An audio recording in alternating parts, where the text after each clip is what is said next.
الحمد لله وكفى وسلام على عباده الذين اصطفى خصوصا على سيد الرسل وخاتم الأنبياء وعلى آله وأصحابه الأصفياء والأتقياء الذين هم خلاصة العرب العرباء وخير الخلائق بعد الأنبياء.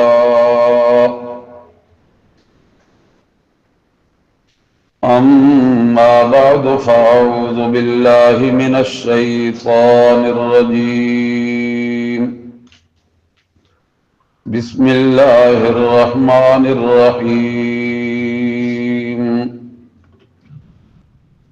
الحمد لله رب العالمين الرحمن الرحيم مالك يوم الدين إياك نعبد وإياك نستعين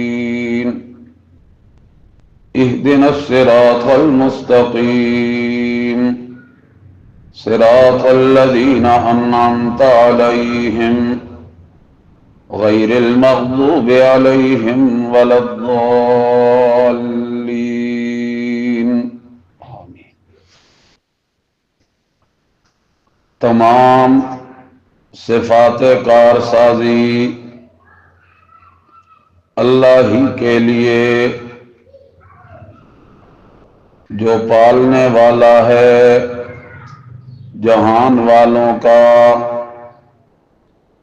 الرحمن جو رحم کرنے والا، الرحیم بڑا مہربان ہے، مالک یوم الدین جو مالک ہے روز جزا کا، بدلے کے دن کا۔ ایاک نعبد خاص تیری ہی ہم عبادت کرتے ہیں، کرتے رہیں گے۔ وَإِيَّاكَ نَسْتَعِينُ اور خاص تجھ ہی سے ہم مدد چاہتے ہیں، چاہتے رہیں گے۔ اهدنا الصراط المستقیم تو ہمیں سیدھے راستے پر چلا۔ صراط الذین راستہ ان لوگوں کا، انعمت علیہم جن پر تو نے انعام کیا، غیر المغضوب علیہم نہ غصے ہوا ان پر، ولا الضالین اور نہ وہ گمراہ ہوئے۔ سبحانک لا علم لنا الا ما علمتنا انک انت العلیم الحکیم۔ اللہم صل علی سیدنا و مولانا محمد وعلی آل سیدنا و مولانا محمد وبارک وسلم ثم صل علیہ۔ آج 10 فروری 2025 ماہ شعبان المعظم کی 11 تاریخ ہے۔ 1446 ہجری کا یہ سال گزر رہا ہے۔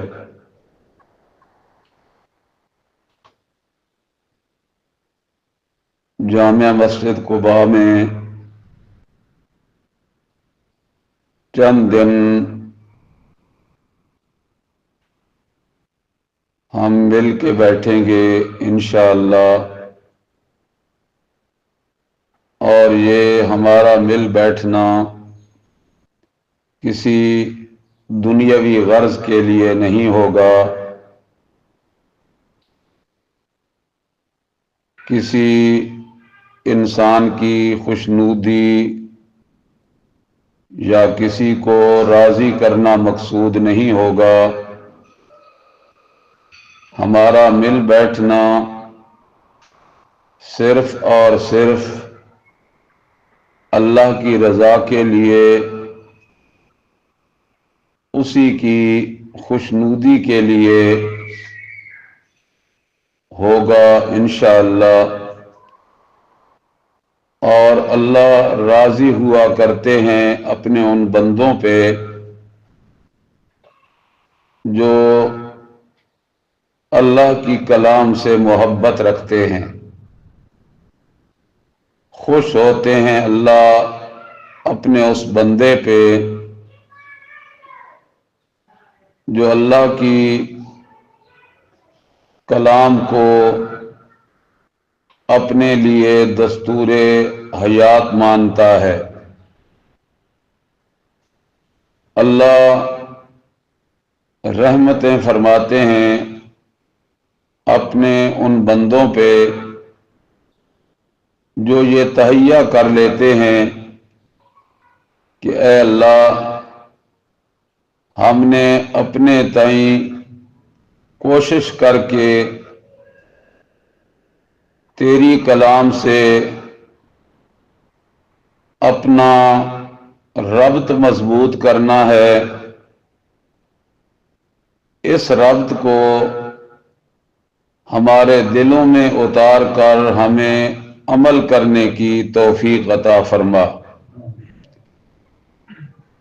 اللہ کرے ہمارا یہ روزانہ کا جو 2 سے 2.5 گھنٹے کی کلاس ہوگی،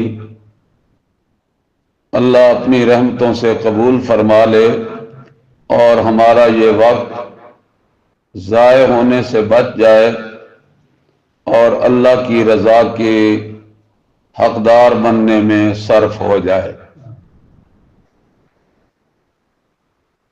ہمارا یہ جو سبق ہوگا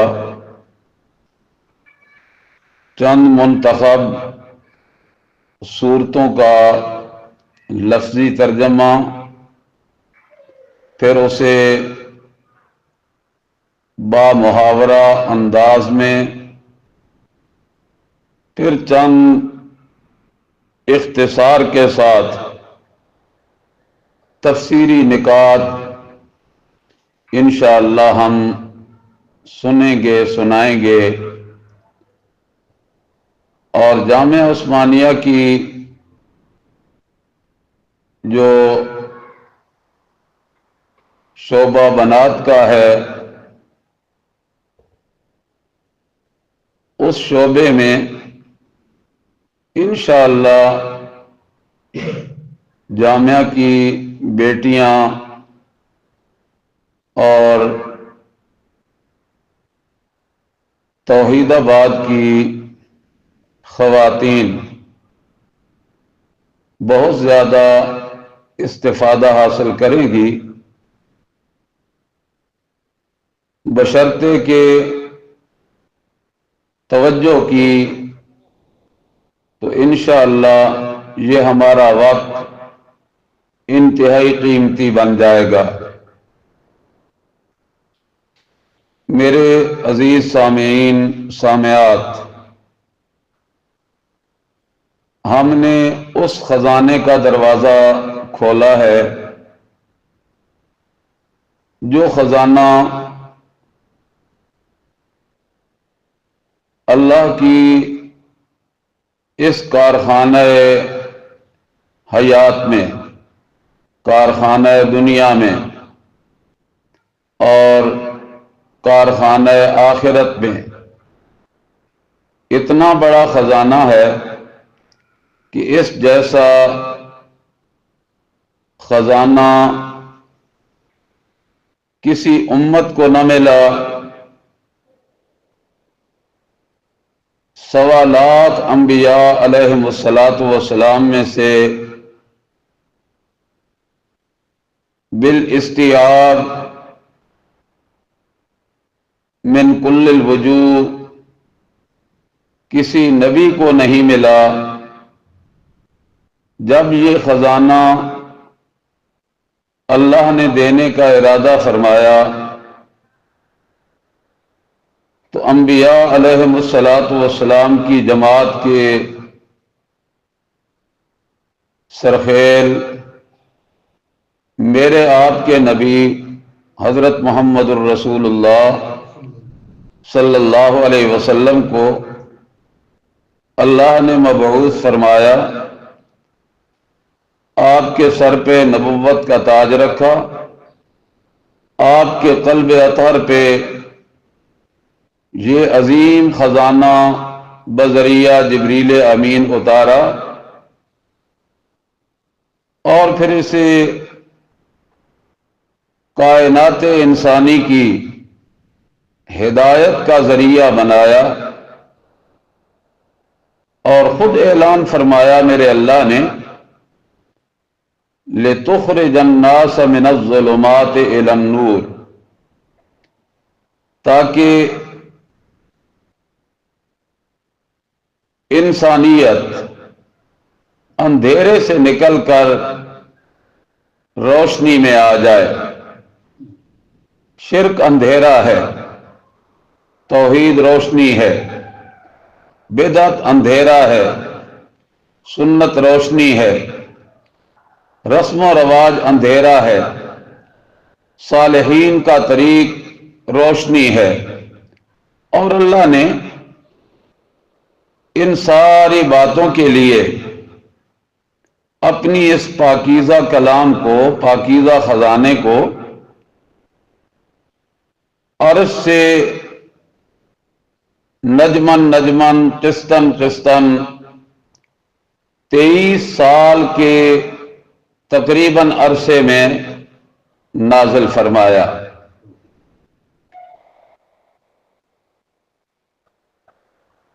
پہلے انبیاء علیہم الصلاۃ والسلام میں سے کبھی کبھی اللہ نے اس خزانے کی کوئی ایک جز، کوئی ایک آیت، کوئی ایک مسئلہ، کوئی ایک حصہ جب ان کے لیے، ان کے وجود پہ یا ان کی قوم پہ مشکل حالات آئے اور انہوں نے اللہ سے التجا کی تو اللہ رب العالمین نے کوئی ایک آدھ آیت ان کے حوالے کر دی۔ نتیجہ یہ نکلا کہ ان کی وہ مشکل حل ہو گئی، وہ تکلیف رفع ہو گئی، وہ مصیبت ٹل گئی۔ آج ہم شکوہ تو کرتے ہیں مصیبتوں کا، تکلیفوں کا، اذیتوں کا، لیکن رخ ہم اس طرف نہیں کرتے جس طرف رخ کرنے سے مصائب ٹلا کرتے ہیں، مشکلات حل ہوا کرتی ہیں۔ انشاءاللہ جب ہمارا سبق تفصیل سے چلے گا تو ساتھ ساتھ میں عرض کرتا جاؤں گا، صرف اشارے کے طور پہ کہ جب حضرت آدم علیہ السلام پہ مشکل وقت آیا، درختوں کے پتوں سے اپنے بدن کو ڈھانپ رہے تھے اور ادھر ادھر گھوم رہے تھے، راہ نہیں مل رہا تھا، آخر التجا کی اللہ کے دربار میں کہ میرے اللہ اس سے پہلے کبھی تو ناراض نہیں ہوا، کبھی مشکل وقت نہیں آیا، اب عرصہ گزر رہا ہے، تو خود کوئی طریق مجھے بتا جس طریق سے تو راضی ہو جائے اور یہ میری مشکل آسانی میں بدل جائے۔ تو اللہ رب العالمین نے حضرت آدم علیہ السلام کو اس عظیم خزانے سے، وہ میرا لفظ ذہن میں رہنا چاہیے کہ یہ اللہ کا بہت بڑا خزانہ ہے، اس عظیم خزانے سے ایک آیت حضرت آدم علیہ السلام کو دی، اور بڑی معروف آیت ہے۔ اکثر دعاؤں میں اللہ سے اس آیت کا حوالہ دے کے دعائیں مانگی جاتی ہیں، اور وہ آیت کون سی ہے؟ ربنا ظلمنا انفسنا وان لم تغفر لنا وترحمنا لنکونن من الخاسرین۔ یہ آیت قرآن میں آئی، یعنی اس خزانے کی یہ آیت ہے۔ جو ہی حضرت آدم علیہ السلام نے اس کا حوالہ دے کر رب کے دروازے پہ التجا کی تو اللہ نے آدم کی مشکل کو آسانی سے بدل دیا۔ کیا معلوم ہوا کہ یہ اتنا بڑا خزانہ ہے جو ہمیں 6600 سے زائد آیات کی صورت میں ملا، 540 رکوعوں کی صورت میں ملا، 30 پاروں کی صورت میں ملا، 114 سورتوں کی صورت میں ملا، اور ہم پھر شکوہ کنا ہے کہ ہم پہ بڑی مشکلات ہیں، بڑی مصائب ہیں۔ تو اصل وجہ یہ ہے کہ خزانہ تو موجود ہے، ہم نے اسے استعمال نہیں کیا۔ اور اگر یہ بات سمجھ آ گئی تو چلو ایک اشارہ اور کیے دیتا ہوں۔ اللہ کا ایک پیغمبر ہے، کشتی پہ جا رہا ہے، کشتی بھنور میں آ گئی، ڈاواں ڈول ہونے لگی۔ ملاح کہنے لگا کہ آج عرصہ ہو گیا، مجھے بڑا تجربہ ہے، مجھے کبھی ایسے حالات درپیش نہیں ہوئے جیسے آج ہو رہے ہیں۔ معلوم یہ ہوتا ہے کہ کوئی میری کشتی کا مسافر ایسا ہے جو اپنے مالک کی اجازت کے بغیر آ رہا ہے۔ حضرت یونس علیہ السلام اللہ کے نبی ہیں،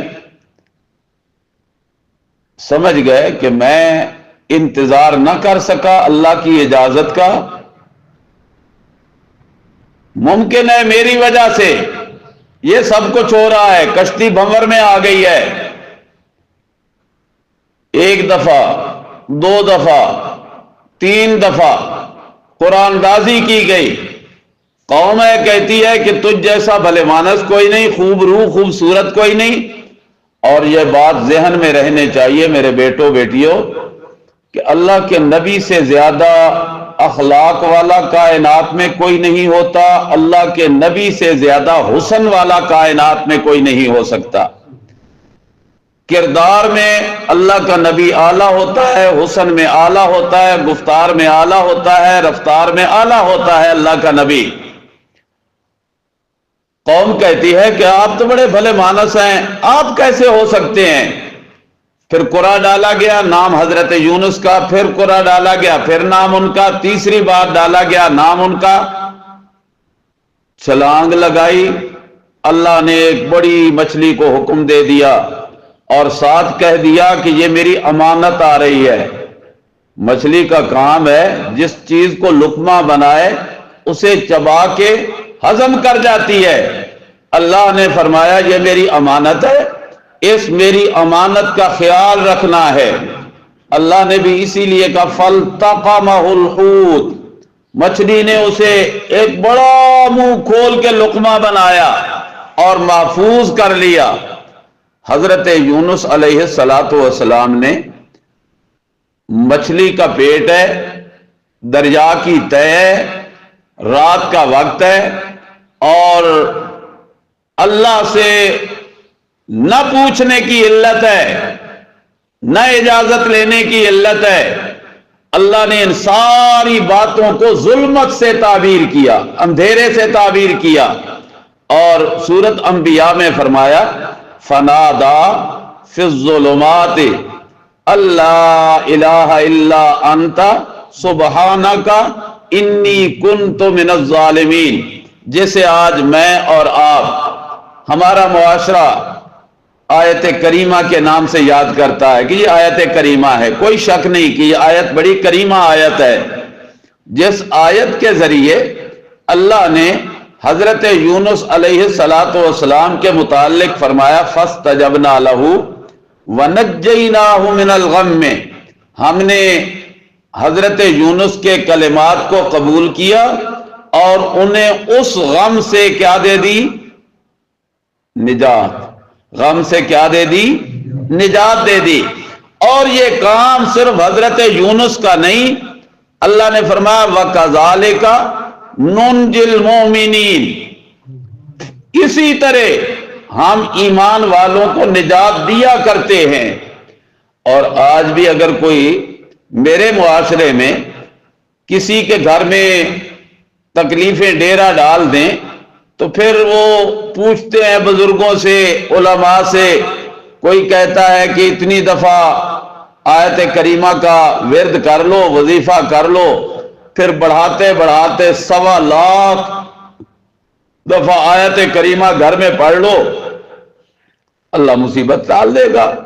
یقین تو یہ ہے کہ مصیبتیں ٹالنے والا کون ہے؟ اللہ ہی ہے۔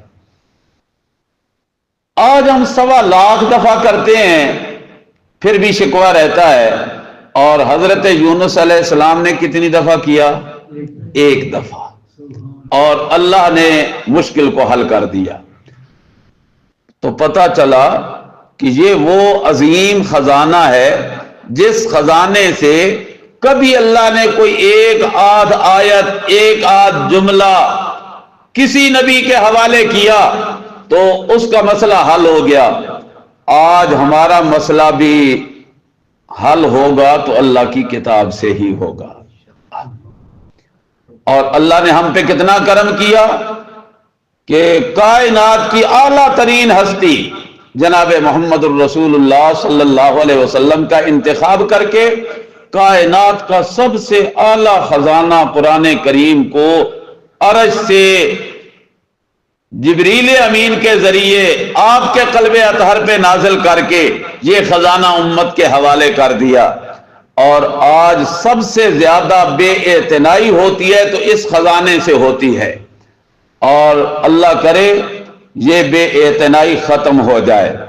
یہ جو ہماری کاوش ہے، اور الحمدللہ ملک کے طول و عرض میں دورہ ہائے تفسیر القرآن، دورہ ہائے ترجمۃ القرآن الحمدللہ شروع ہو رہے ہیں، ہو چکے ہیں اکثر مقامات پہ، اور قرآن کریم کا انداز سمجھنے کا اسی صورت میں صحیح سمجھ آتا ہے جب قرآن کو من حیث القرآن سمجھا جائے۔ اور انشاءاللہ یہ جو ہمارا وقت ہوگا ہم قرآن حکیم کو سمجھیں گے من حیث القرآن۔ کیا مطلب؟ کہ اللہ کا قرآن اپنا بیان کیسے بتلاتا ہے، انسانیت کی رہنمائی کیسے کرتا ہے، ہدایت کا ذریعہ کیسے بنتا ہے، شفا کا ذریعہ کیسے بنتا ہے، رب کی رحمت برسنے کا ذریعہ جو رب کا قرآن بنتا ہے تو کیسے بنتا ہے۔ انشاءاللہ ہمارے اسباق میں یہی کچھ ہوگا، اور منتخب صورتیں ہوں گی۔ چونکہ بیٹیاں میری زیادہ طور پہ مخاطب رہیں گی تو ان کے لیے سمجھانے کا انداز ہوگا، اور انشاءاللہ آپ کو بھی اس سے بہت فائدہ ہوگا۔ تو کل سے تو انشاءاللہ ہمارا وقت 10 بجے شروع ہوگا، لیکن ٹھیک 10 بجے کلاس شروع ہو جائے گی۔ مختصر وقت ہے، خود بھی تشریف لائیں، دوسرے دوستوں کو بھی دعوت دیں۔ آج ہم نے آغاز کیا ہے سورۃ الفاتحہ سے، اور قرآن حکیم کو سمجھنے کے لیے کچھ ضروری باتیں سمجھنا انتہائی ضروری ہے۔ قرآن حکیم کا سب سے پہلے تو ادب سمجھنا چاہیے کہ قرآن حکیم کا ادب کیا ہے۔ آداب قرآنی میں قرآن حکیم کا سب سے پہلا ادب یہ ہے کہ اللہ کی کلام کو باوضو ہو کے پڑھا جائے۔ دوسرا ادب یہ ہے کہ اللہ کی کلام کو پڑھتے وقت الفاظ کی ادائیگی کا لحاظ پورا کرنا چاہیے، یعنی الفاظ درست ادا ہونے چاہیے، اس لیے کہ یہ اللہ کا کلام ہے۔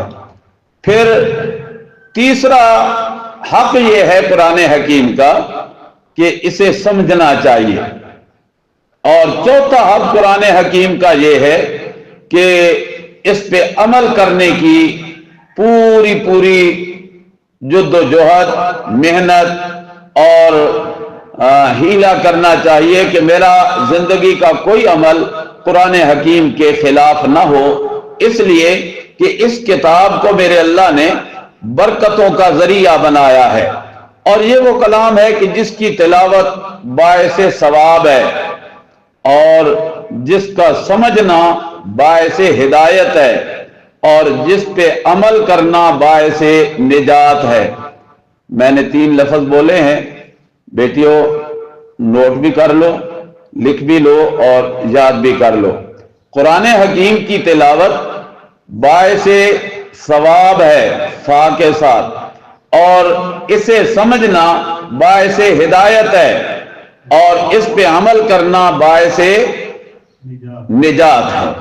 آپ بھی کہہ لو، تلاوت باعث ثواب، تلاوت باعث ثواب ہے اور سمجھنا باعث ہدایت ہے اور عمل کرنا باعث نجات ہے۔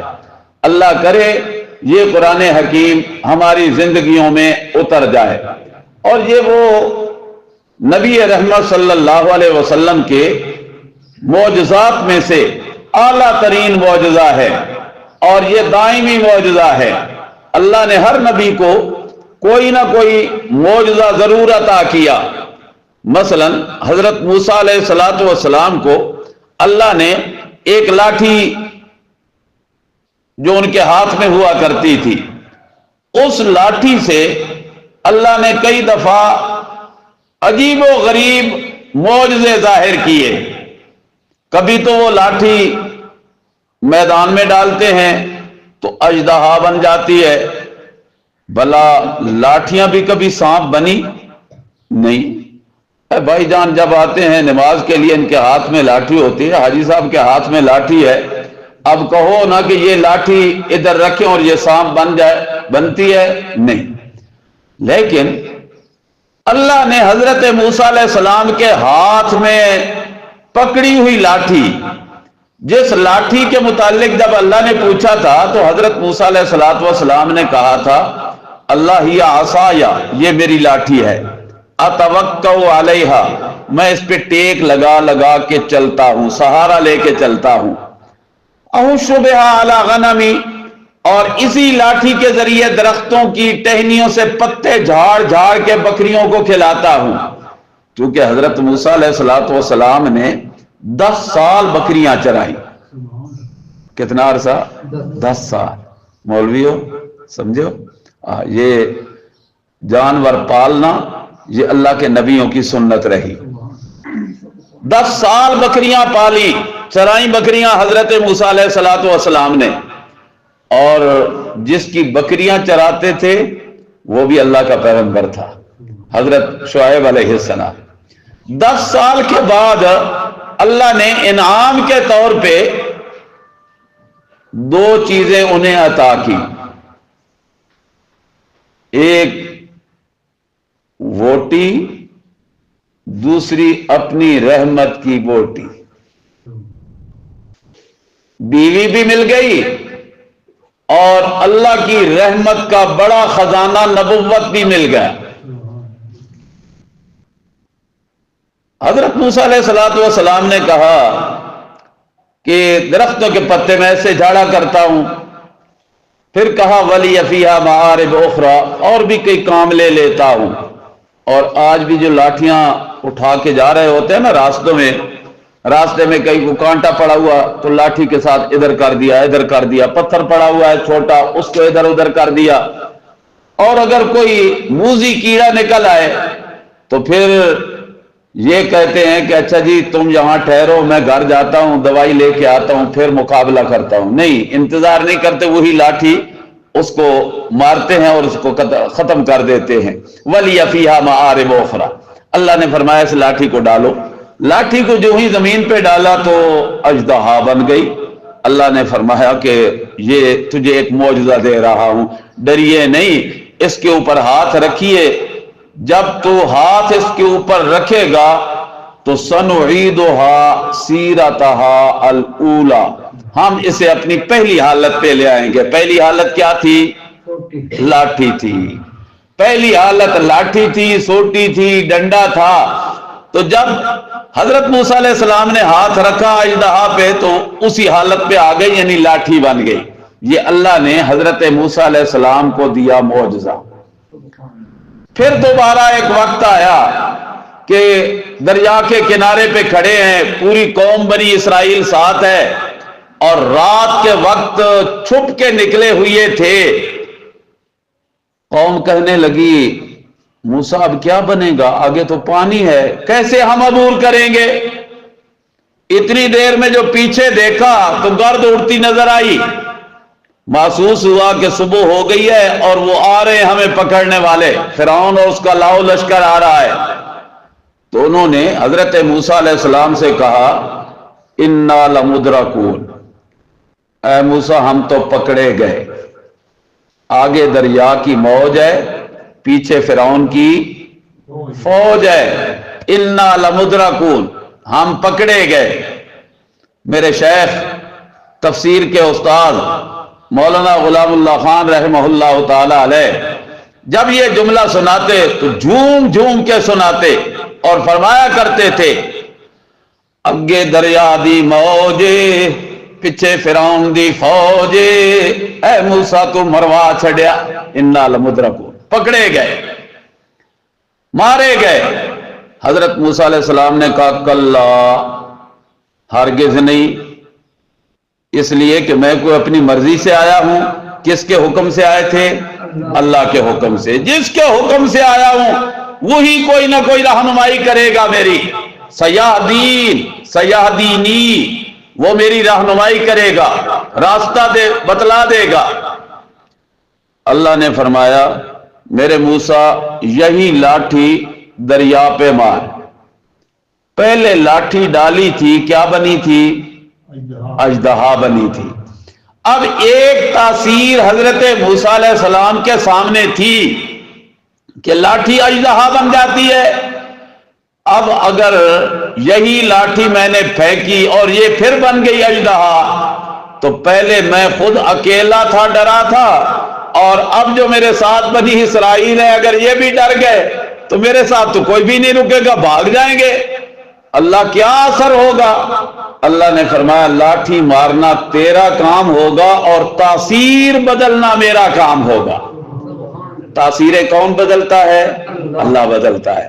پہلے لاٹھی کو اژدہا بنایا تھا، اب لاٹھی کے ذریعے دریا میں خشک راستے بنا دیے. لاٹھی ماری ایک جگہ پہ اور پانی خشک ہو کے راستے بن گئے 12 جگہوں پہ. سبحان اللہ. پھر ایک وقت آیا، یہ بھی حضرت موسیٰ علیہ السلام کا کیا تھا؟ معجزہ تھا. پھر ایک وقت آیا کہ قوم نے کہا موسیٰ پانی نہیں ملتا. حضرت موسیٰ علیہ السلام نے اللہ سے التجا کی، اللہ قوم پانی مانگ رہی ہے کیا کریں؟ رب نے کہا کہ لاٹھی ماریے. اب 2 تاثیریں دیکھ چکے تھے، ایک تاثیر اژدہا بننے کی، سانپ بننے کی، دوسری تاثیر خشک راستے بنانے کی. قوم پانی مانگ رہی ہے، قحط سالی ہو گئی ہے یا خوشحالی ہو گئی ہے؟ قحط سالی ہو گئی ہے، پانی مل نہیں رہا. اللہ فرماتے پتھر کی چٹان پہ لاٹھی مار. لاٹھی ماریں گے تو اگر کوئی پہلے ہی چیز ہے تو وہ اور زیادہ خشک ہو جائے گی. اللہ نے فرمایا میرے موسیٰ لاٹھی مارنا تیرا کام ہوگا اور تاثیر کو تیسری بار بدلنا میرا کام ہوگا۔ اب کیا تاثیر بدلی؟ خشک چٹان پہ لاٹھی ماری اور اللہ نے 12 چشمے جاری کر دیے اس سے۔ تو یہ حضرت موسیٰ علیہ السلام کا کیا تھا؟ معجزہ تھا۔ اور یہ معجزات وقتی تھے، ایک وقت میں اژدہا والا معاملہ ہوا، ایک وقت میں خشک راستے بننے والا معاملہ ہوا، اور ایک وقت میں چٹان سے پانی کے چشمے نکلنے والا معاملہ ہوا۔ اور ہمارے نبی کو جو اللہ نے معجزات دیے، وہ سارے نبیوں کے معجزوں کو اگر اکٹھا کیا جائے نا تو میرے نبی کے معجزات سب سے زیادہ بن جاتے ہیں۔ نبی بھی اعلیٰ، نبی کے معجزات بھی اعلیٰ۔ اتنا اعلیٰ معجزہ کہ آسمان کی طرف ہاتھ کی انگلی سے اشارہ کریں چاند 2 ٹکڑے ہو جائے۔ کمال ہے کہ نہیں؟ بڑا معجزہ ہے میرے نبی کا صلی اللہ علیہ وسلم۔ بھلا آج پوری انسانیت آسمان کی طرف انگلی کے اشارے نہیں، ڈنڈے لے کے ایسے ایسے کرتے رہے، چاند ہوگا ٹکڑے؟ نہیں ہوگا۔ یہ میرے نبی کے اشارے سے اللہ نے چاند کو 2 حصوں میں تقسیم کیا، یہ میرے نبی کا معجزہ تھا۔ پھر میرے نبی کے سامنے ازلی دشمن آتا ہے اور آ کے کہتا ہے، اے محمد صلی اللہ علیہ وسلم، اگر تو مجھے بتا دینا کہ میری اس بند مٹھی میں کیا ہے، میں تجھے نبی مان لوں۔ رسول اللہ صلی اللہ علیہ وسلم نے پوچھا، سچ ہے مان لے گا؟ کہنے لگا جی بالکل، وعدہ جو کر رہا ہوں۔ آپ نے فرمایا، میں بتاؤں تیری مٹھی میں کیا ہے یا مٹھی والی چیز خود بول کے بتائے؟ کہنے لگا، اور یہ مٹھی والی چیز اگر خود بول کے بتائے تو پھر تو بہت بڑا کمال ہو گیا، پھر تو میں دیر ہی نہیں لگاؤں گا۔ بس اتنا کہنا تھا کہ ابھی مٹھی بند ہے، اندر سے کلمہ شہادت کی آواز آ رہی ہے۔ وہ ڈر کے مٹھی کھولتا ہے، ساری کنکریاں زمین پہ پھینک دیتا ہے، مانا پھر بھی نہیں۔ کہنے لگا، اے محمد، پہلے میں سمجھتا تھا تیرا جادو انسانوں پہ چلتا ہے، اب پتا چلا تیرا جادو پتھروں پہ بھی چل رہا ہے، مانا پھر بھی نہیں۔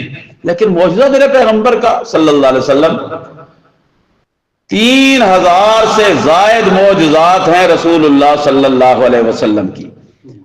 ایک بات ذہن میں رکھو میری بیٹیوں، لکھ لو کہ معجزہ ہاتھ نبی کا ہوتا ہے، اختیار اللہ کا ہوتا ہے۔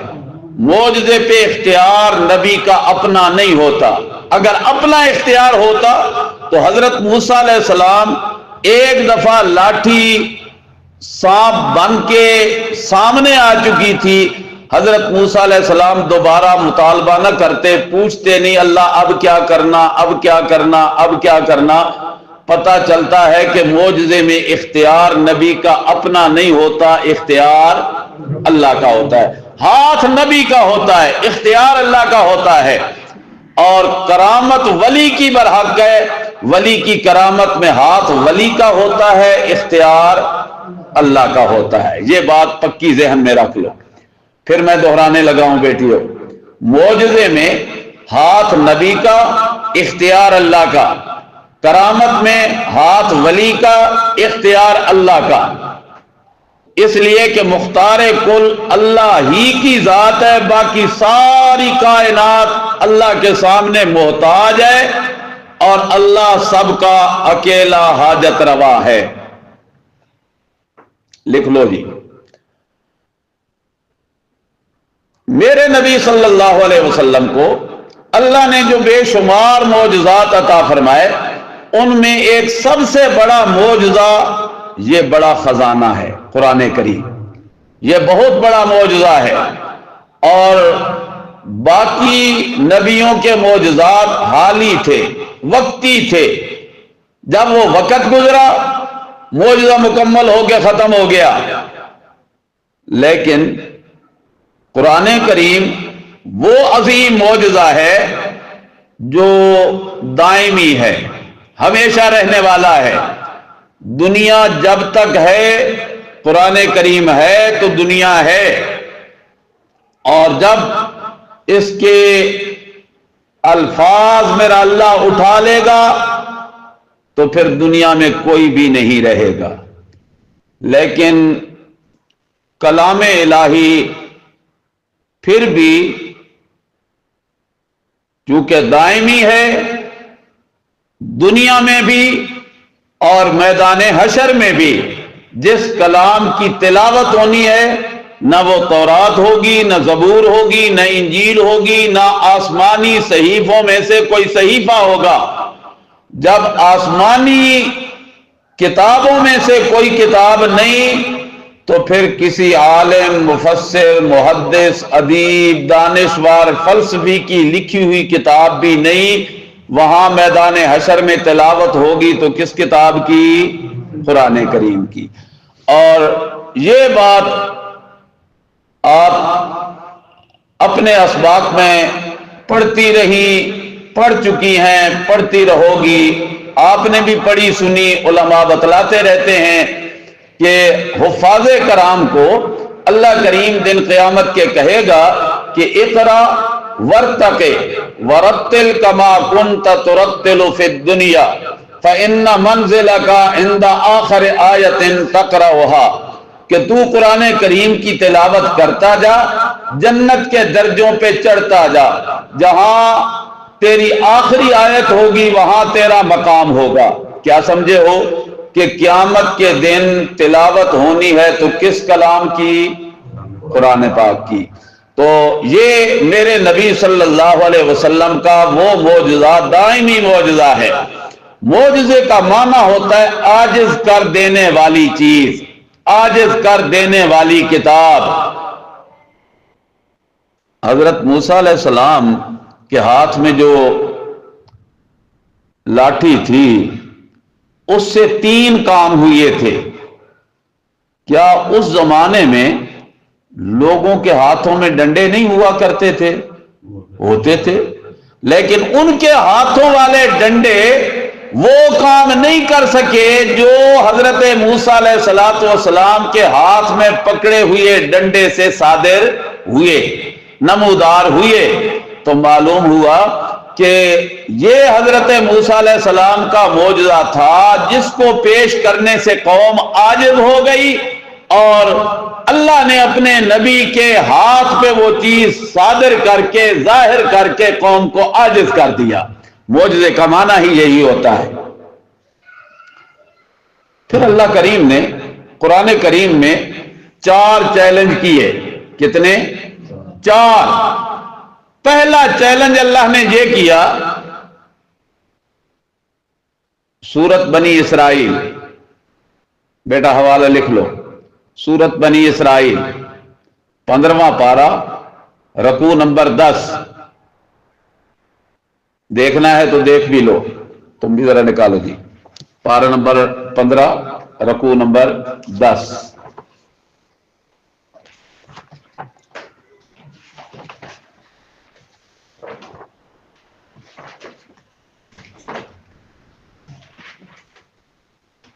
صفحہ 262، 263 صفحہ، بالکل آپ کے قرآنوں پہ بھی 263 صفحہ ہوگا۔ نکال لیا ہے؟ 263۔ ادھر بزرگوں کی مدد کراؤ نا، جلدی جلدی صفحہ نکلوایا کرو۔ آیت نمبر 88 ہے، اوپر سے 8ویں سطر پہ غور کرو ذرا۔ 8ویں سطر، 263 صفحے کی 8ویں سطر پہ قل سے شروع ہو رہی ہے۔ قل ان اجتمعت الانس والجن، مل گیا جی؟ ہاں جی۔ قل ان اجتمعت الانس والجن على ان يأتوا بمثل هذا القرآن لا یأتون بمثلہ۔ اللہ فرماتے ہیں کہ اگر جمع ہو جائیں انسان اور جن، انسان کتنے کو گنتی کر سکتا ہے؟ نہیں، اور جنات انسانوں سے بھی زیادہ۔ اللہ فرماتے ہیں جن بھی آ جائیں، انسان بھی آ جائیں، اکٹھے ہو جائیں تو ایک دوسرے کو ڈراون نہیں بلکہ ایک دوسرے کے معاون بن جائیں.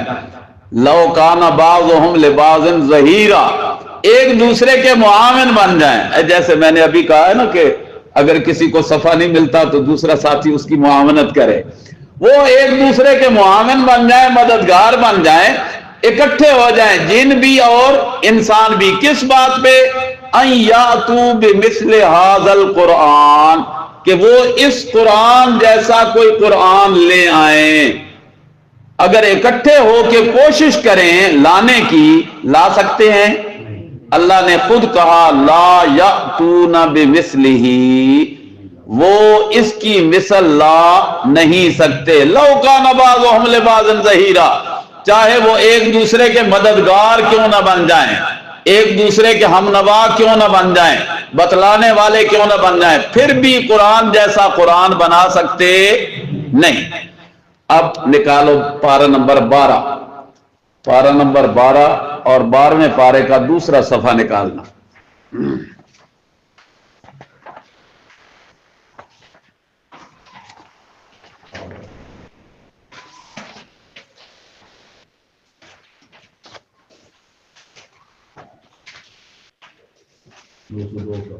دو سو ایک صفحہ نکالو، 201 صفحہ، نیچے سے تیسری سطر، پہلا صفحہ 12ویں پارے کا، نیچے سے تیسری سطر، آیت نمبر ہے 13. ام یقولون افتراہ، مل گیا جی. نیچے سے تیسری سطر، بالکل نیچے سے 1 2 3 گنو نا، اوپر مل جائے گا. قل فاتو، وہاں بھی تھا نا قل ان اجتمعت الانس والجن، قل تھا، یہاں بھی قل فاتو بعشر صور مثلہ مفتریات. اگر پورے قرآن جیسا قرآن نہیں لا سکتے تو فاتو، لے آؤ، بعشر، عشر کہتے ہیں 10 کو، عشر کہتے ہیں 10 کو. اللہ فرماتے 114 صورتیں میں نے اتاری، تم 114 نہیں، صرف کتنی صورتیں لے آؤ؟ 10 صورتیں اس جیسی بنا کے لے آؤ. اور صرف خود نہیں، وَدُعُوا مَنِ اسْتَطَعْتُم مِّن دُونِ اللَّهِ إِن كُنتُم صَادِقِينَ، جن کو تم بلا سکتے ہو اللہ کے سوا سب کو اکٹھا کر لو، پھر بھی تم قرآن کی 10 صورتوں کا مقابلہ بھی کر نہیں سکتے. اب تیسرا حوالہ پہلے پارے پہ چلے جاؤ، بالکل پہلے پارے کا 2 ورق، صرف صفحہ نمبر 5 نکال لو، صفحہ نمبر 5، نیچے سے 7ویں سطر پہ ذرا غور کرو، نیچے سے اوپر گننا شروع کر دو. وَإِن كُنتُم فِي رَيْبٍ، مل گیا جی. وَإِن كُنتُم فِي رَيْبٍ، اگر تمہیں شک ہے اس میں جو نزلنا علی عبدنا، ہم نے اتارا اپنے بندے پہ صلی اللہ علیہ وسلم. اللہ نے رسول اللہ صلی اللہ علیہ وسلم پہ کیا اتارا؟ قرآن کریم. اللہ فرماتے ہیں سارا قرآن نہیں، 10 صورتیں نہیں، فَأْتُوا بِسُورَةٍ مِّن مِثْلِهِ، تم ایسے کرو کہ ایک سورت لے آؤ. یہ چیلنج نمبر 3، چیلنج نمبر 3، یہ تیسرا چیلنج ہے. فَأْتُوا بِسُورَةٍ، 114 میں سے 10 نہیں، 10 میں سے ایک لے آؤ، کوئی ایک سورت کا مقابلہ کر لو. اللہ فرماتے ہیں إِن لَمْ تَفْعَلُوا وَلَن تَفْعَلُوا، اگر تم ایسا نہیں کر سکتے اور ہرگز نہیں کر سکو گے تو پھر قرآن کو مان لو، اس کا مقابلہ نہ کرو. یہ تیسرا چیلنج ہے. اور میں نے کیا کہا، کتنے چیلنج اللہ نے کیے؟ 4 چیلنج کیے. اب چوتھا چیلنج دیکھو جی، پارہ نمبر 27،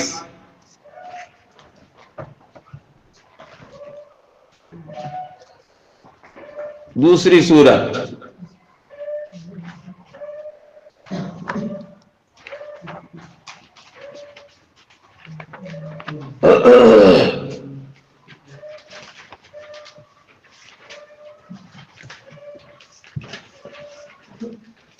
اللہ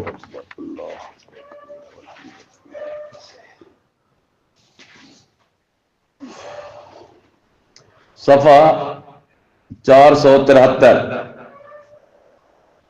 صفحہ 473، پھر نیچے سے 5ویں سطر پہ چلو جی. فَلْيَأْتُوا بِحَدِيثٍ مِثْلِهِ، مل گیا جی. فَلْيَأْتُوا بِحَدِيثٍ مِثْلِهِ إِن كَانُوا صَادِقِينَ. اللہ نے فرمایا کہ اب چوتھا چیلنج ہے کہ چلو پورا قرآن نہیں، 10 سورتیں نہیں، ایک سورت نہیں، فَلْيَأْتُوا بِحَدِيثٍ، قرآن کریم کے جملوں میں سے کوئی ایک جملہ، آیتوں میں سے کوئی ایک آیت، حکموں میں سے کوئی ایک حکم، بِحَدِيثٍ مِثْلِهِ، اس جیسا کوئی ایک حکم پیش کر دو، ایک آیت پیش کر دو. ان کانوا صادقین، اگر وہ سچے ہیں اس کا بھی وہ مقابلہ کر نہ سکے. یہ تو میں نے 4 مقامات آپ کو دکھائے کہ اللہ نے 4 چیلنج کیے اور چاروں کے جواب میں کیا ہو گئے؟ لاجواب. چاروں کے جواب میں کیا ہو گئے؟ لاجواب ہو گئے. قرآن حکیم کی ایک سورت کعبے کے ساتھ لٹکا دی گئی، چھوٹی سورت، انا آتیناک الکوثر فصل لربک وانحر ان شانئک هو الابتر. بلایا گیا ادیبوں کو، بڑے بڑے شاعروں کو، بڑے بڑے کلام میں دسترس رکھنے والوں کو کہ کرو اس کا مقابلہ، کوئی دو اس کا جواب. آخر ان کا جو سب سے بڑا ماہر آدمی تھا نا، جو کلام عرب کے جملے بنانے میں سب سے زیادہ مہارت رکھتا تھا، وہ جب آیا کعبے کے ارد گرد گھوم رہا تھا، اس نے جب سورت کوثر کو دیکھا تو دیکھتا رہا، غور کرتا رہا، دیکھتا رہا، غور کرتا رہا.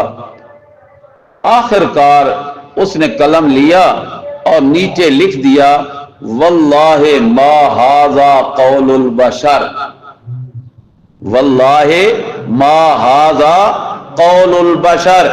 بیٹیوں یہ جملہ لکھ لو، واللہ ما ھذا قول البشر، بالکل وزن برابر کر دیا. انا آتیناک الکوثر فصل لربک وانحر ان شانئک هو الابتر. آگے اس نے لکھ دیا واللہ، قسم ہے اس اللہ کی، ما ھذا قول البشر، یہ کسی انسان کا کلام نہیں، یہ رحمان کا کلام ہے. سبحان اللہ، سبحان اللہ، سبحان. تو یہ اللہ کا وہ عظیم خزانہ ہے جسے ہم انشاءاللہ شروع کر رہے ہیں. مزید انشاءاللہ کچھ اصطلاحات بھی کل شروع کریں گے اور ساتھ ساتھ ہم ترجمہ بھی جاری رکھیں گے. اب ہم آغاز کر رہے ہیں سورت الفاتحہ سے.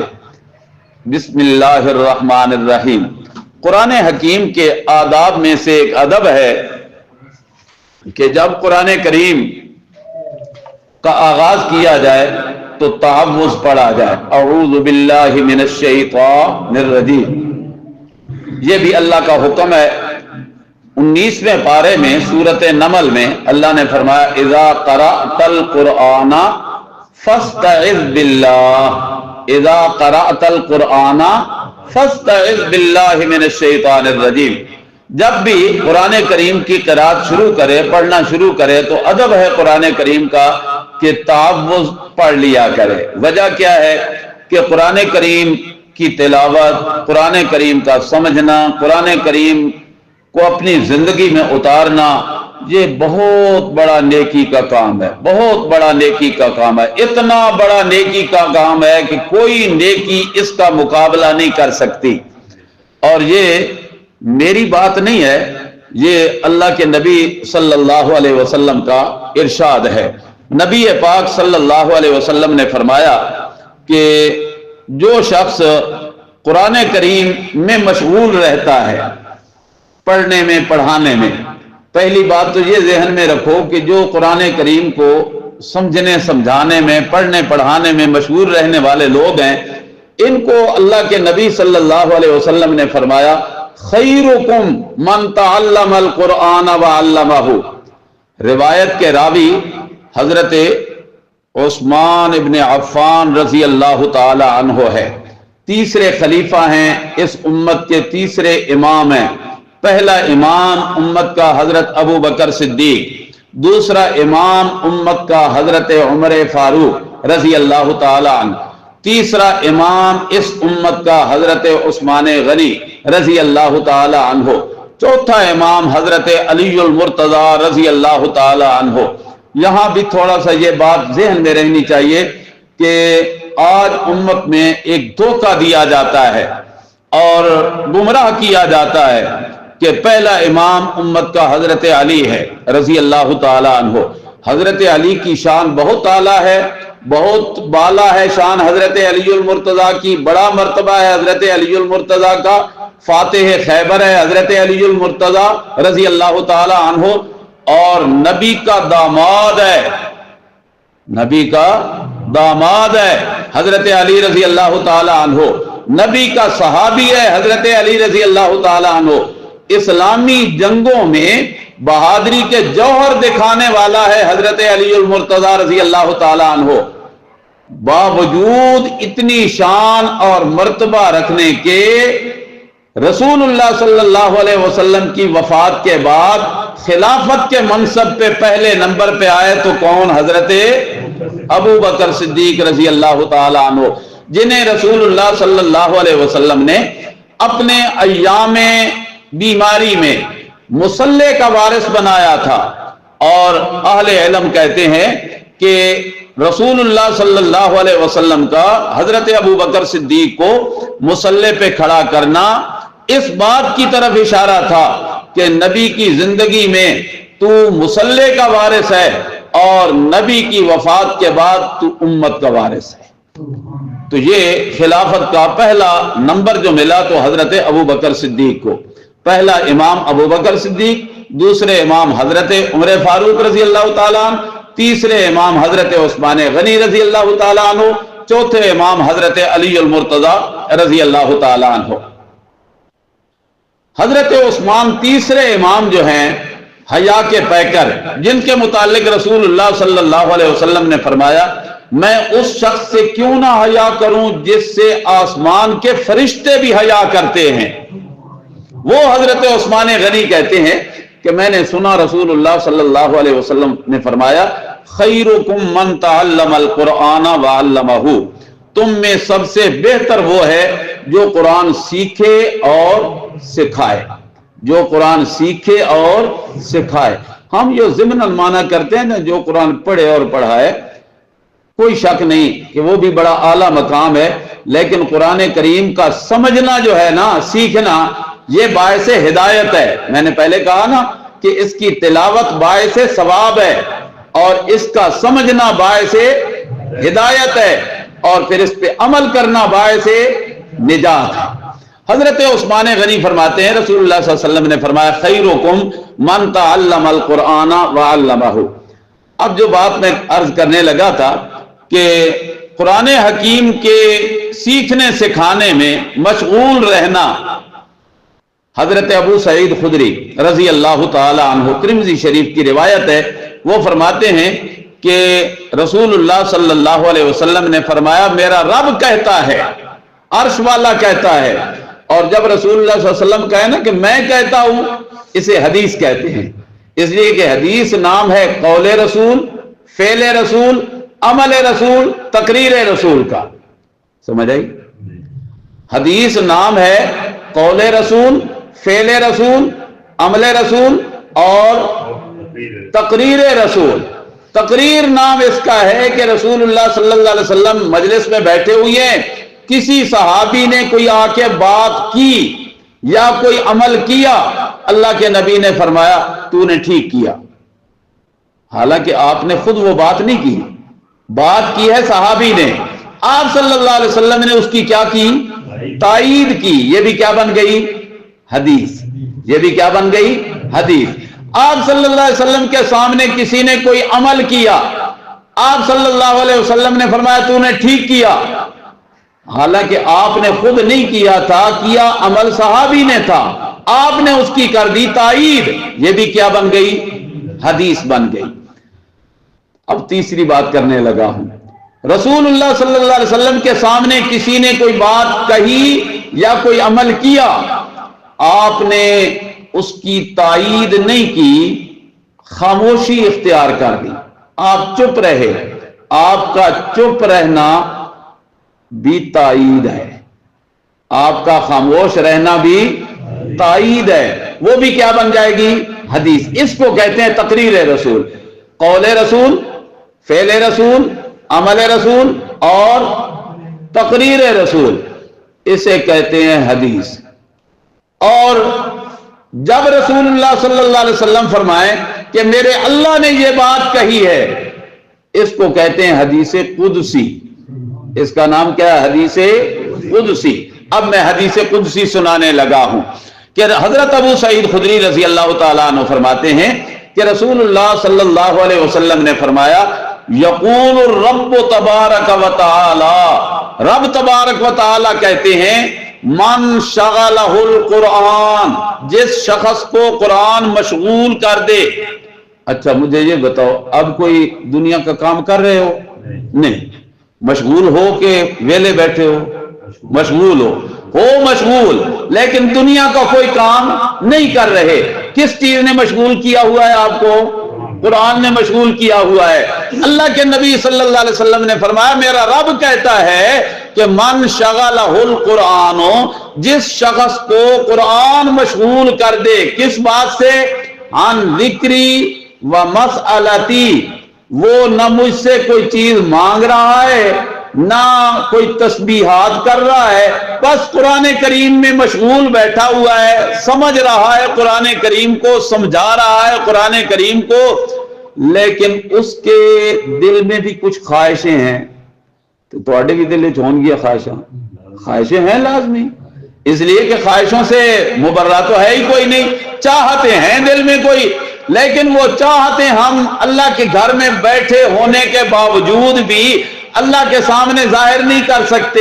کیوں نہیں کر سکتے؟ کہ ہم قرآن میں مشغول بیٹھے ہیں اور دل میں خواہشیں تو ہیں. اور اللہ کون ہے؟ جو دلوں کا حال جانتا ہے. سبحان اللہ. اللہ وہ ہے جو دلوں کا حال جانتا ہے. اللہ فرماتے ہیں ایک بندہ ہے وہ دعائیں مانگ رہا ہے، مجھ سے سوال کر رہا ہے، میری تسبیحات کر رہا ہے، سبحان اللہ الحمدللہ اللہ اکبر، تسبیحات میں مشغول ہے.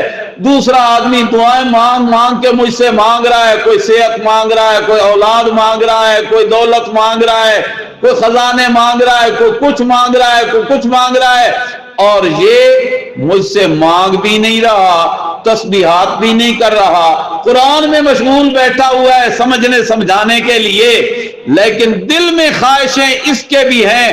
اللہ فرماتے ہیں آتیتہ افضل ما اعطی السائلین، میں اسے ان سے زیادہ دیتا ہوں جو مجھ سے مانگ کے لیتے ہیں. سبحان اللہ سبحان اللہ. اگر میری بات تمہارے دل میں بیٹھ جائے تو اللہ کے گھر میں بیٹھا ہوں، قسم اٹھا کے کہہ سکتا ہوں میں نے تو اپنی زندگی کے جب سے یہ باتیں سنی نا، اس وقت سے میرا تو معمول یہی ہے کہ جب بھی کوئی ضرورت پڑتی ہے، اہم مسئلہ آتا ہے، یہ اتنا بڑا کام ہوا اور انشاءاللہ یہ بھی کام ہوگا، میں تو بس اسی میں مشغول ہوتا ہوں، اس میں مشغول ہوتا ہوں، دل میں خواہش رکھتا ہوں. اور اب بھی ایک خواہش ہے کہ میرے اللہ ہم نے تیرے قرآن کا سبق شروع کیا ہے اس نیت سے کہ اس کی برکت سے اللہ تو اس گھر کو آباد فرما دے، اس گھر کو ہرا بھرا کر دے اور اس گھر کو خوبصورت بنوا دے اور نئی عمارت تیار ہو جائے، اور انشاءاللہ بنے گی، بن جائے گی انشاءاللہ. رب کے وعدہ جو ہے رب کا، اور رسول اللہ صلی اللہ علیہ وسلم رب کا حوالہ دے کے کہہ رہے ہیں کہ اللہ کریم فرماتے ہیں آتیتہ افضل ما اوتی السائلین، میں مانگنے والوں کو جتنا دیتا ہوں اس سے کہیں زیادہ قرآن میں مشغول رہنے والوں کو دیتا ہوں. پھر رسول اللہ صلی اللہ علیہ وسلم نے فرمایا میرا رب کہتا ہے فضل کلام اللہ علی سائر الکلام کفضل اللہ علی خلقہ او کما قال النبی صلی اللہ علیہ وسلم. بیٹا یہ حدیث نوٹ کر لو، میں الفاظ حدیث کے دہرانے لگا ہوں، نوٹ کر لینا. قال عن ابی سعید الخدری رضی اللہ تعالی عنہ قال قال رسول اللہ صلی اللہ علیہ وسلم یقول الرب تبارک و تعالی من شغلہ القرآن عن ذکری و مسئلتی آتیتہ افضل. یہ چونکہ ادھر بیٹیاں لکھ رہی ہیں تو کل سے آپ بھی اپنے ہاتھوں میں قلم رکھنا، میں انشاءاللہ آپ کو ایک کاپی بھی دے دوں گا. ہاں جی، افضل ما اعطی السائلین، کاپیاں دوں گا، پنسلاں آپو لینی دے، 10 روپے صدقہ بھی کرنا دے. آتیتہ افضل ما اعطی السائلین وفضل کلام اللہ علی سائر الکلام کفضل اللہ علی خلقہ او کما قال النبی صلی اللہ علیہ وسلم. اللہ کی کلام کو فضیلت حاصل ہے ساری کلاموں پہ. جو میں بولتا ہوں یہ بھی کلام ہے میرا، جو آپ بولتے ہیں وہ آپ کا کلام ہے، جو اللہ کے نبی بولتے ہیں وہ نبیوں کا کلام ہے، جو علماء بولتے ہیں وہ ان کا کلام ہے. جتنی بھی کلامیں ہیں اللہ فرماتے ہیں علی سائر الکلام، حتیٰ کہ جو تورات اللہ کا کلام، انجیل اللہ کا کلام، صحیفے اللہ کا کلام، قرآن بھی اللہ کا کلام، لیکن اللہ فرماتے ہیں فضل و کلام اللہ ہے، یعنی قرآن جو اللہ کی کتاب ہے اس کی فضیلت ساری کلاموں پہ ایسے ہے جیسے اللہ کو ساری مخلوق پہ فضیلت حاصل ہے. سبحان اللہ سبحان اللہ. اللہ ساری مخلوق سے اب درجے میں اعلیٰ برتر بالا. یہ نماز جب شروع کرتے ہو تو کہتے نہیں ہو سبحان ربی العظیم، سبحان ربی الاعلیٰ، عظیم بھی اللہ، اعلیٰ بھی اللہ. پھر شروع کرتے ہو تو کہتے ہو اللہ اکبر، اکبر بھی اللہ. پھر ہاتھ باندھ کے کہتے ہو تعالی جدو کا، تبارک اسمو کا، تعالی جدو کا. یہ ساری باتیں اس بات پہ نشاندہی کرتی ہیں کہ اللہ کا مرتبہ سب پہ اعلیٰ ہے، اس لیے کہ وہ خالق ہے باقی ساری مخلوق ہے، وہ مالک ہے باقی ساری مملوک ہیں، وہ داتا ہے باقی سارے مانگت ہیں، وہ حاجت روا ہے باقی سارے حاجت مند ہیں، ضرورت مند ہیں. اور یہ قرآن کریم تو وہ عظیم کلام ہے کہ آخرت میں درجے بلند کرنے والی چیز ہے، اور اس کا کچھ نہ کچھ حصہ پیٹ میں ضرور ہونا چاہیے، یاد بھی ہونا چاہیے. چلو سارا یاد ہو جائے تو بہت اعلیٰ بات ہے. میرے لیے بھی دعا کیا کرو، اللہ زبان پہ مرتے وقت تک یہی کلام جاری و ساری رکھے. 43 سال قرآن کریم تراویح کی نماز میں سنایا ہے، 43 ایئر. اب کوشش تو ہوتی ہے کہ ہر رمضان میں ایک آدھ تراویح کسی مسجد میں جتنے دا لگ جائے پڑھا لوں، لیکن اب ظاہر ہے کہ ہمت اتنی نہیں پڑتی. لیکن اللہ سے دعا یہ ضرور ہے کہ اللہ دماغ سے بھلانے نہ پائے، بھولے نہ جائے. اور جب جس پیٹ میں قرآن کریم کا کوئی حصہ بھی نہیں ہوتا، ترمذی شریف کی روایت ہے رسول اللہ صلی اللہ علیہ وسلم نے فرمایا وہ ایسے ہے جیسے برباد حویلی ہوتی ہے. برباد حویلی جس میں بسنے والا کوئی نہ ہو، اینٹیں گر رہی ہوں، دروازے ٹوٹ جائیں، برباد حویلی ہو. اور کہتے ہو نا کہ برباد حویلیاں پھر کھوتے تے کتے ہی ہوندے نے. گند ہی ہوتا ہے. جو دل قرآن سے دور ہو جائے وہ گندا دل ہوتا ہے، اور جو قرآن سے معمور ہو جائے دل وہ اعلیٰ دل ہوا کرتا ہے. اللہ ہمارے دلوں کو اعلیٰ بنا دے. اللہ اکبر. اور جس دل میں قرآن کریم ہوتا ہے اسے رسول اللہ صلی اللہ علیہ وسلم، یہ بھی ترمذی شریف کی روایت ہے، نسائی میں بھی ہے، ابن ماجہ میں بھی ہے، سیاستہ میں فرمایا یہ ایسے ہے دل جیسے خوشبوؤں سے بھرا ہوا تھیلا ہے، خوشبوؤں سے بھرا ہوا تھیلا ہے، جس تھیلے میں سورت بقرہ ہو، سورت آل عمران ہو، سورت نساء ہو، قرآن کریم کی صورتیں ہوں، اور یہ سارا قرآن میری خوشبو ہے. تو یہ ایسے ہے جیسے خوشبوؤں سے بھرا ہوا تھیلا ہوتا ہے، اور خوشبوؤں سے بھرا ہوا تھیلا اگر اوپر سے ڈھکن خوشبو کا کھول دو شیشی کا تو خوشبو ہی خوشبو آنے لگتی ہے، اور اگر ڈھکن بند بھی ہو تب بھی وہ خوشبو والا بندہ پاس سے گزرے تو کیا آتی ہے؟ خوشبو ہی آتی ہے. اللہ کرے ہم خوشبودار بن جائیں، ہم خوشبودار بن جائیں، اور یہ خوشبو کستوری، عنبر، زعفران وہ والی خوشبو نہیں، قرآن کریم والی خوشبو سے اللہ ہمیں خوشبودار بنا دے. یہ وہ عظیم کلام ہے جس کلام پہ پھر ترمذی شریف کی روایت سنانے لگا. سبحان اللہ. نبی پاک صلی اللہ علیہ وسلم نے فرمایا جس نے قرآن کریم کا ایک حرف پڑھا اللہ اسے 10 نیکیاں عطا فرماتے ہیں. سبحان اللہ. ماشاء اللہ. دیکھو نا عمل شروع ہو گیا. جزاکم اللہ. اللہ بچے سارے ہفتے تھوڑی تھوڑی لا دے. میں تو کوئی اور خوشبو دے رہے سا پر شاہ صاحب نے ماشاء اللہ ماشاء اللہ ماشاء اللہ. بزرگوں نے آپ کے بدن کو خوشبودار کیا، اور میری طرف توجہ رکھو، میں انشاءاللہ آپ کے دل کو خوشبودار کر رہا ہوں. رسول اللہ صلی اللہ علیہ وسلم نے فرمایا جس نے اس کا ایک حرف پڑھا اللہ اسے ایک کے بدلے میں 10 نیکیاں عطا فرماتے ہیں. ایک کے بدلے میں 10. اور یہ روایت ہے حضرت عبداللہ ابن مسعود رضی اللہ تعالی عنہ سے. کس سے روایت ہے؟ حضرت عبداللہ ابن مسعود رضی اللہ تعالی عنہ. جزاک اللہ. حضرت عبداللہ ابن مسعود رضی اللہ تعالی عنہ سے. اب توجہ کرو میری طرف. حضرت عبداللہ ابن مسعود رضی اللہ تعالی عنہ سے. یہ جو ہم قرآن کریم پڑھتے ہیں نا،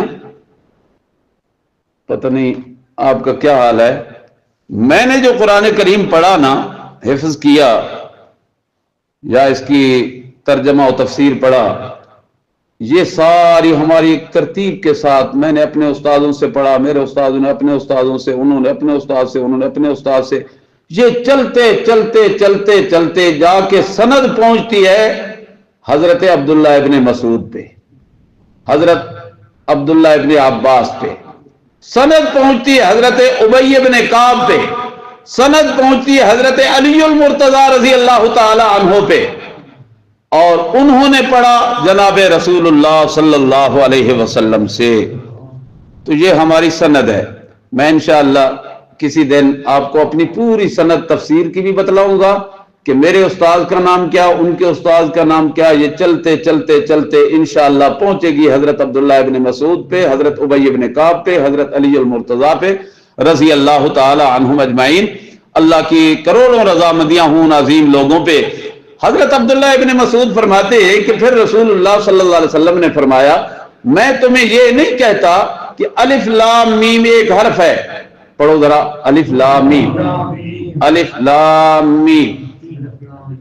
اب آپ نے فرمایا میں نہیں کہتا کہ یہ ایک حرف ہے، بلکہ یہ مجموعہ ہے 3 حرفوں کا. الف حرف، لام حرف، میم حرف. الف علیحدہ حرف ہے، لام علیحدہ حرف ہے، میم علیحدہ حرف ہے. اور جب کوئی بندہ پڑھتا ہے الف لام میم، کتنے حرف پڑھے؟ 3. پھر ایک حرف پہ نیکیاں کتنی ملی؟ 10. تو الف لام میم پڑھنے پہ 30. بس فرمایا نہیں، الف جو ہے اس الف میں پھر 3 حرف ہے. الف میں ایک الف ہے، پھر لام ہے، پھر فا ہے. الف ہے، لام ہے، فا ہے. الف میں پھر 3 حرف ہے، لام میں پھر 3 حرف ہے، لام الف میم. اور فا میں پھر 2 حرف ہے، فا اور الف. سبحان اللہ. پھر ان کو آگے دوہراؤ، ہر حرف میں دو تین حرف آتے جائیں گے. تو جو آدمی سمجھ کے الف لام میم کہے گا اور یقین کے ساتھ کہ اللہ یہ تیرا کلام ہے، جب میں نے الف لام میم کہا تو پتہ نہیں کتنا خزانہ رب نے تو نے میرے حوالے کر دیا. اللہ ہمیں قرآن کریم کی طرف توجہ کرنے کی توفیق عطا فرمائے. بس اب میں سورۃ فاتحہ کھول لو، تھوڑا سا ترجمہ دہرا لیتے ہیں اور سورۃ فاتحہ کے چند نام بتلا دیتا ہوں، باقی باتیں انشاءاللہ کل کے سبق میں، اور کل انشاءاللہ ٹھیک 10 بجے سبق شروع ہو جائے گا. کوشش فرمانا کہ 10 بجے سے 5 منٹ پہلے آ جاؤ تاکہ آگے باوضو ہو کے اپنی جگہ پہ بیٹھ جاؤ. تو میں نے کہا تھا کہ پہلا ادب کیا ہے قرآن کریم کا؟ تعوذ پڑھنا. تو پڑھ لو اعوذ باللہ من الشیطان الرجیم. دوسرا ادب یہ ہے کہ تعوذ کے بعد تسمیہ پڑھنا، بسم اللہ الرحمن الرحیم، اس لیے کہ رسول اللہ صلی اللہ علیہ وسلم کا ارشاد ہے ہر خیر کا کام، بہتر کام جب شروع کیا جائے تو اس کی ابتدا میں بسم اللہ پڑھنی چاہیے، اور قرآن کریم سے بہتر کوئی چیز ہے نہیں. تو پھر اس کے آغاز میں بسم اللہ پڑھنا انتہائی ضروری ہے. انشاءاللہ بسم اللہ کا ترجمہ کل عرض کروں گا. الحمدللہ رب العالمین الرحمن الرحیم مالک یوم الدین. بس 3 آیتوں کو ہم روک رہے ہیں، اور یہ اس سورت کا نام ہے سورت الفاتحہ. فاتحہ کا معنی ہوتا ہے کھولنے والی چیز. ہم نے جو ہی قرآن کریم کو کھولا تو سب سے پہلی کون سی سورت پہ نظر پڑی؟ سورت فاتحہ پہ. فاتحہ کا معنی کیا بتلایا؟ کھولنے والی چیز. تو قرآن کریم کو یہ کھولنے والی کتاب ہے. کل عرض کروں گا کہ یہ سورت فاتحہ قرآن کو کیسے کھولتی ہے، پتہ چل جائے گا انشاءاللہ. اس سورت فاتحہ کے اور بھی کئی نام ہیں. بعض علماء نے 21 نام لکھے ہیں سورت فاتحہ کے، 21 نام. ان میں سے چند مشہور نام آپ کو بتلا دیتا ہوں. سورت فاتحہ کا ایک نام تو سورت الفاتحہ ہے، اور ایک نام ہے اس سورت کا سورت شافیہ. پہلا نام سورت فاتحہ، دوسرا نام سورت شافیہ. شافیہ کا معنی ہوتا ہے شفا دینے والی سورت، شفا دینے والی سورت. تیسرا نام اس سورت کا سورت کافیہ، سورت کافیہ، کفایت کرنے والی سورت. عقیدے میں، عمل میں کفایت کر جاتی ہے.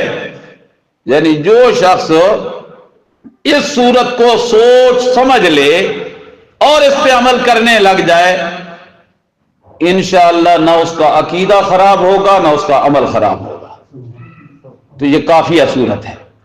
اور اس سورت کا ایک نام ام القرآن.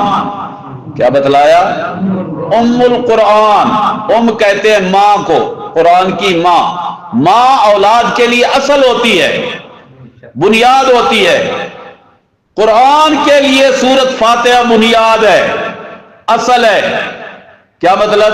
کہ پورے قرآن کریم میں جتنے مسائل ہیں ان سارے مسائل کی بنیاد میرے رب نے سورت الفاتحہ میں رکھ دی ہے، اصل بنا دیا سورت فاتحہ کو.